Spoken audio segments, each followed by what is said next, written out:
the drift. You're going to go through the questions for us, and we're not going to read them to you. You're just going to see them and answer them, right? They said I was going to get to talk a little bit first, and I'm going to Absolutely. try to. Absolutely. I'm Jeff Thompson. For those of you that don't know me, lived in Phoenix, Arizona for 31 years. Not a politician. I've never been in politics ever in my life. I'm a retired businessman. Retired out of the financial world. Tom Bastian back there, we used to work together. And you can ask Tom a little bit about me and my character if you'd like. I'm confident in what he'll say. Been married 36 years, the same woman. Raised 3 children in Ahwatukee. Proud of what they've done. Every bit as much proud as I am of what I accomplished in the business world. I retired at age 54 out of the financial world, and been happily retired for 7 years. I think this is the most important election of our lifetime. Thomas Jefferson has a great quote. People ask me all the time, you got to be crazy, you're retired, why would you come into this? And he said, tyranny gets a foothold when people of good conscience remain silent. My wife and I had many conversations. I've got a place in Flagstaff. We go up there a lot in the summer. And I said, you know, I'm 61, I've got a lot of fuel in my tank. I've got a lot of experience in the business world. I looked at all the candidates running, and frankly, I wasn't happy. In the business world, it goes back to a quote from Albert Einstein. Insanity is doing the same thing, expecting different results. With me, you get someone that's very unique. How often do you have a successful businessman? I've got a lot of my opponents that they say they're businessmen. A 32-year-old businessman. You know, I thought I knew a lot when I was 32 till I was 42. And then I thought I knew a lot when I was 42 till I was 52. And now that I'm 60, you know, experience, you just learn a lot. And we got real problems. I mean, we're going to pass $16 trillion in debt by year end. The deficit's $1.3 trillion this year. After we pay every dollar of your money and my money that goes in, they call it revenue. It's our tax dollars. And remember, we're taxed 47 different ways. It's not just income tax. 40 cents of every dollar coming in pays interest on the debt. It's debt service. The 60 cents that's left is not enough to cover our entitlement program. Then we have the entire budget of what? What's left? We have to pay for still. The entire expense of the government. So it's $1.3 trillion deficit. It's $4.1 billion a day our national debt grows. I get a kick out of Barack Obama, and I'll tell you, don't ever underestimate Barack Obama. I'm going to get into the questions, believe me. But don't ever underestimate where he's going, because he's got everybody talking about income tax right now. We don't have a tax problem. We have a spending problem in this country. Okay? And it's a big spending problem. Congress has a huge appetite for spending money. Someone like me, you get a guy that's willing to come in and draw a line in the sand and say no. Debt ceiling? Absolutely not. No way. When you talk about all the departments, I heard you guys talking a little bit about TSA. You know, to privatize TSA doesn't really save us any money, but it becomes much more efficient. But regardless, HUD is a failure. You know, Head Start is a failure. I'm a former school teacher. I started my career teaching, and education needs to be moved to the state level. Energy is a failure. We need to get rid of the Department of Energy. Interior, Commerce, they can all go. We have got to go in there with a big scalpel and say no. I heard someone ask a question, you know, 5%, would you vote 5% across the board? Absolutely. The one message I've had that's been resonating with people is, in the business world, if we weren't profitable and if we didn't run with our budget, we took a big pay cut. But Congress has no accountability to us, the taxpayers. You know, I simply said, I heard Schweikert and Quayle debating in front of me at the week of the 4th of July up in Camelback. And when they finished, all I heard was problems. I said, you know, if I would have gone to my CEO and just told him all the problems, when I was done, he'd have turned to the senior VP and said, fire that guy. When do we say to Congress, look, if you guys don't hit certain goals of cutting expenses and balancing the budget, you're going to take a 20% pay cut next year. If you don't do it the next year, you're going to take another 20%, and at some point down the road, you're not even eligible to run again. They go back there, they get locked up in gridlock. Well, I'll tell you what, you'll break loose gridlock when you tell them 20% you're going to make less next year. Suddenly they're going to come back and say, maybe we better start making some cuts. You know, there's some things that we do have to cut. Look at foreign aid. Mr. Thompson? Yeah. Could you answer the questions? I'd be happy to, but some of these aren't the answers to the questions. Yeah, you mentioned a couple of them. Okay. Foreign aid, quickly, I don't know if it's on here, but it's $26 billion a year. You know, we talk about government. I think the best way to define what government is when you look at the preamble to the Constitution. And they make you memorize it when you're young. But you establish justice, we've got to have that, obviously. Ensure domestic tranquility, very important. Provide defense. And someone talked about bringing troops home. It's a big part of my plan. And can I touch on that real quick? We're talking about defense. You know, someone talked about how many troops we got. We got 58,000 in Germany. We got 23,000 in Korea. We could easily bring 100,000 troops home. We could open some bases along our southern border here. We could get border security. And remember, if we put 100,000 people down there, when I talk about my ideas for job creation, 100,000 people would spend their money in our country, a lot of it in our state. That would be a big boost to our economy. It doesn't come down to where we would like to have troops. It comes down to what's affordable anymore. And it's just not affordable. And if these other countries need our presence and need our security, it's time that they start paying for it, not the American taxpayer. Taxpayers are entitled to the fruits of their labor. I strongly believe that. I've always believed that. You will always spend your money better than the government will spend their money. The government doesn't do anything cost effectively.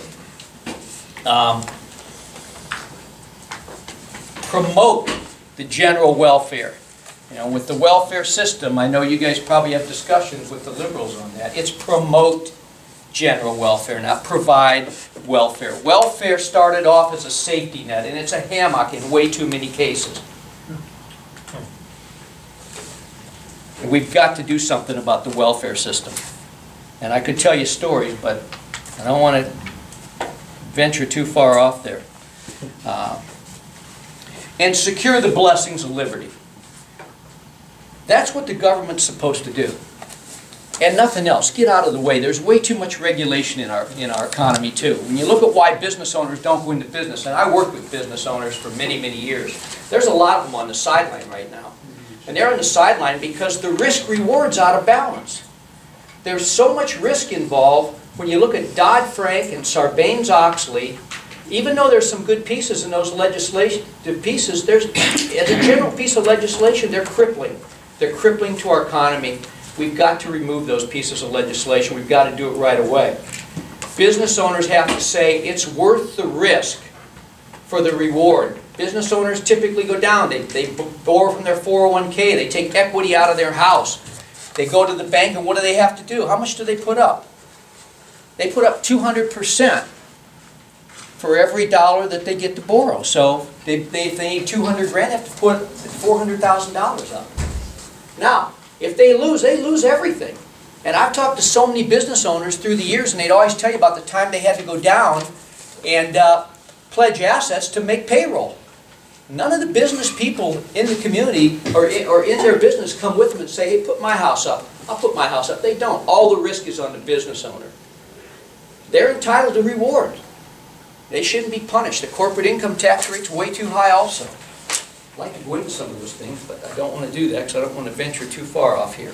Unalienable right is a right that cannot be taken away without due process. The most popular ones, life, liberty, property, cannot be taken away without going through our judicial system and due process. The Constitution, I'll just say this, if elected in any bill that comes across my desk, the first thing I'll always look at is, number one, is it constitutional? Second, how does it impact the American people? And third, how are we going to pay for it? We have to look at that every time. The borrowing in this country is just ridiculous. And when we don't borrow, we spend. Anyone know how much money we printed since Obama's taken office? $29 trillion. 2.5 trillion. 29. It's 2.5 trillion. And I don't know about you, but I bought a lot of gold 3.5 years ago, and I'm glad I did. And they may start those printing presses again. And one of the questions we're going to get down the road is, Congress has the right to coin money. They don't really have the right to print money. They have the right to coin it. So the the Constitution's relevant. Second Amendment, I'm an NRA member. Without question, the Second Amendment should be left alone. I would fight that when we have a crazy situation that happened in Colorado. It was a real tragedy, but we've got 300 million people in this country. I think when this thing all shakes out, this guy probably has a lot of chemicals in his system. And chemicals can alter your mind, whether you like that or not. And if he didn't have a gun, and if we had absolutely no guns available, he would probably made a bomb. You know, he was a guy that was not mentally stable. And I'm guessing, I think he probably had chemicals. That's my opinion. I think when it all shakes out, we're going to find that out. So the Second Amendment, I'm a big defender of because I'm an NRA guy and I own guns. Social security, is it constitutional? It's really not. It's not constitutional at all. But we have it. And we've got to do something about it because it's very expensive. And I can just tell you this as a guy that managed a lot of financial planners. When you have people that are at retirement today or above age 55, if they've done their financial plan, which I hope they've done, they counted on Social Security. It's a defined benefit pension plan for them. And it's not fair to take it and strip it from them right now when they've counted on it all this time.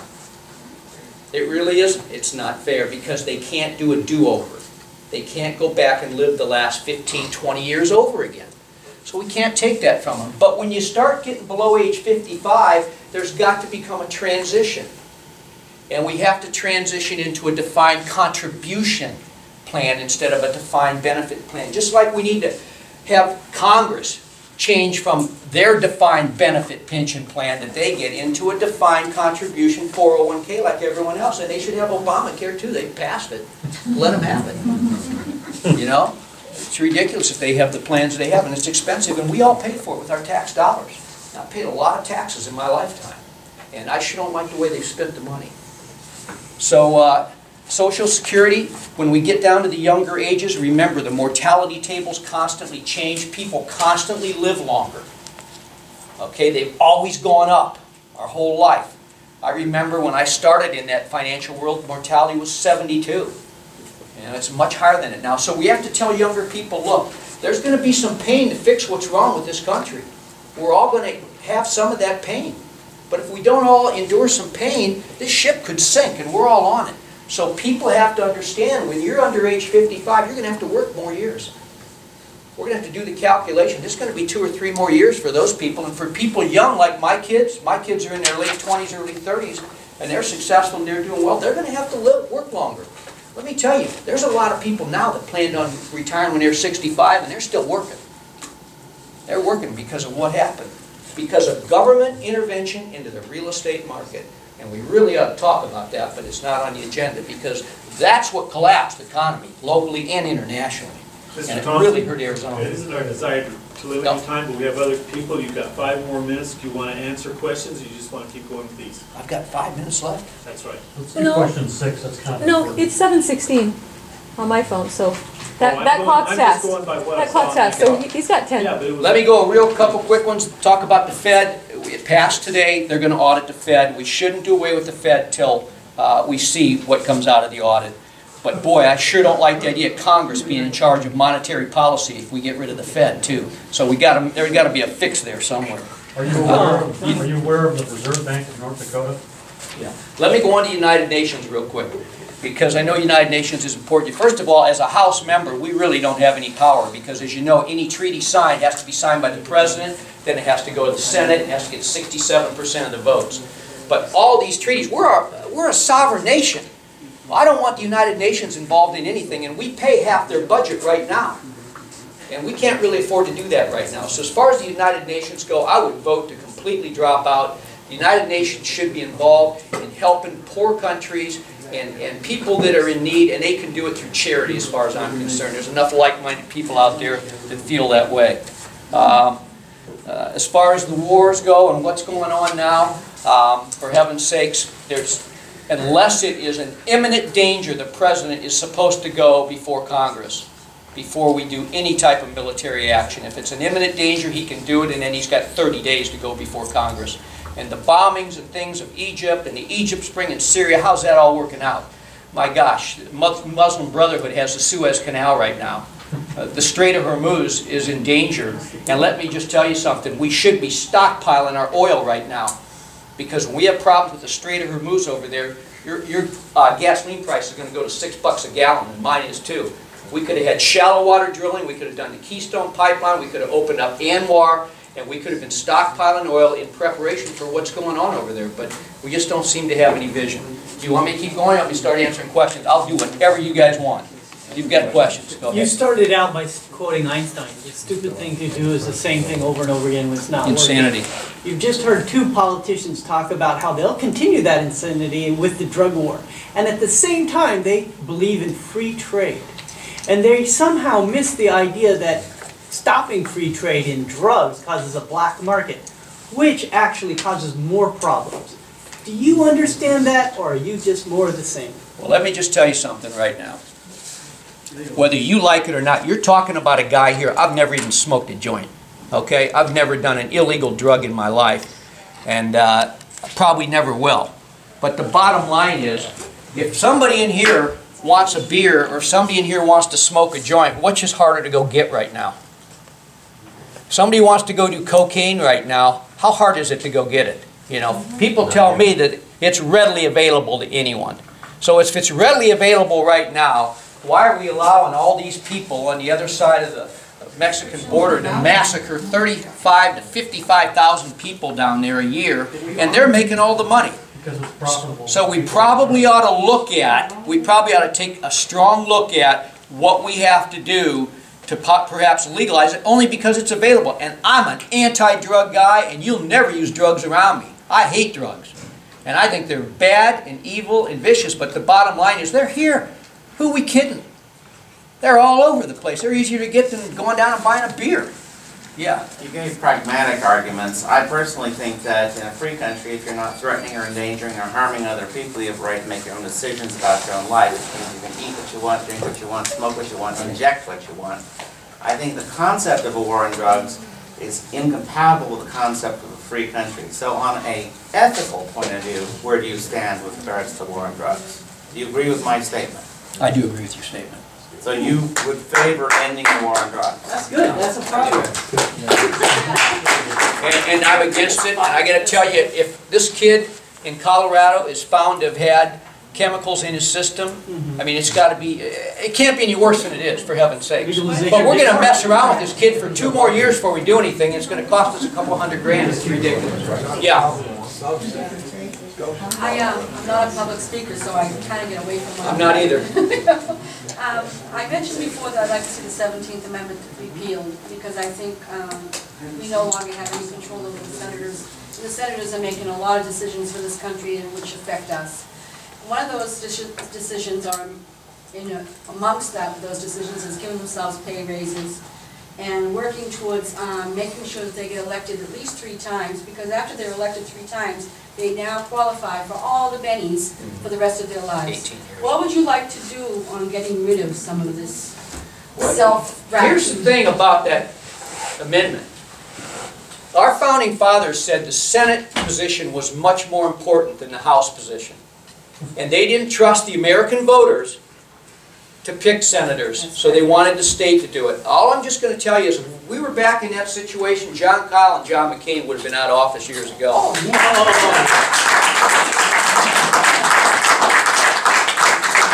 And it's kind of like the Egypt Spring. Yeah, you tell me who's going to take over, and I'll tell you whether I think it's a good idea. Well, maybe it would have been liberals that took over. Well, it's my understanding, going back through the history, that the ones that really started getting this rolling, like getting the 17th Amendment pushed through, was the Kennedys. And of course they were in politics. You're saying it's political? For a long, long time. I would like to see real efforts made to repeal that 17th Amendment, and I don't really want to hear, because I actually gave a minus to the previous person because of the attitude that, well, it's going to take a long time. I don't want to hear that. I think we've run out of time. Next question. Next question. Yeah. I would just say it's critically important that we get economic recovery. If we don't get economic recovery, none of that stuff's going to matter. Who's got a question back here? Yeah. So assuming you score an upset victory here in this election, and the speaker comes to you and says, I'm amazed at your victory, I'm now giving you a scalpel, you get to decide the amount of billions of dollars you're cutting from one department and one only, and you'll lunch with them. How many billion and what department? Don't worry about the specifics. I'll make sure I understand you right. I can only cut one department? That's all he's going to let you do. I'm going to cut one department. One department by how many billion? Well, if I'm going to cut it, I'm going to cut it all the way. Let's scalpel it and take it right off. I'd say the first one I'd probably take is Department of Energy. And how many billion? Well, how many billions do From they a one-year spend? budget. How much do they spend? 100% of whatever they're spending. Amen.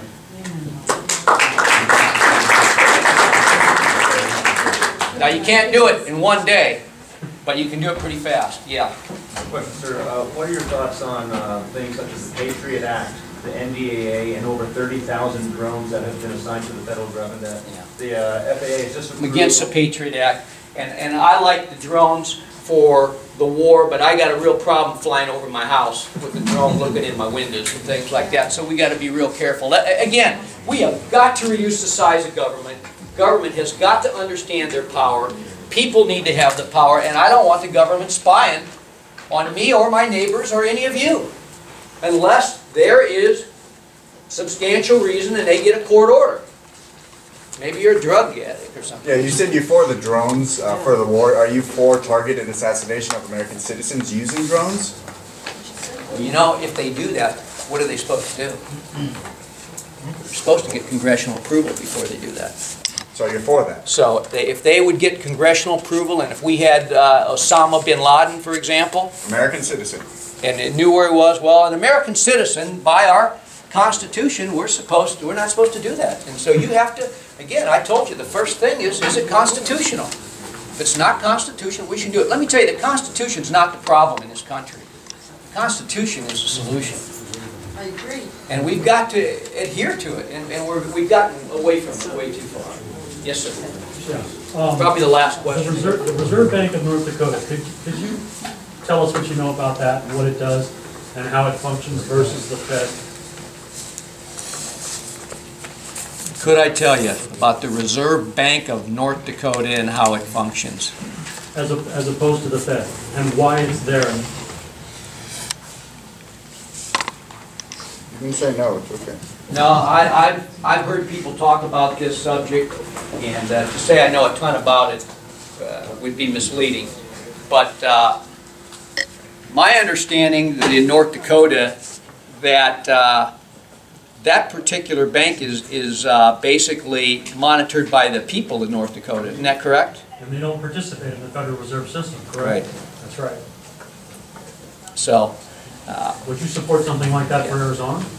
I would say this in closing. Yeah, I would. But here's what I'd say in closing. Look, there's a lot of subjects we brought up here that you guys are passionate about. If we don't get economic recovery, and this is why I'm running, because I've got a strong background in that, and I know health care. And the only way we get rid of Obamacare is if we win the House, the Senate, and the White House. Or it's here, we've got it. But if we get rid of it and we repeal it, you need someone like me that knows that industry inside and out and understands how to put something on the table that is more cost effective. Because Obamacare doesn't cover the most important part of health insurance, and that's tort reform. And I've had many talks. If you go on my website, I've got YouTubes on a lot of this stuff. You can listen to them. Mr. But Thompson. it went fast for me. I hope it did for you. It did. Thank you very much. Go on my website. Have questions, call me. I'll be happy to talk to you. Thank you. Lisa Borowsky. Lisa Borowsky. I think she's up here. Right here.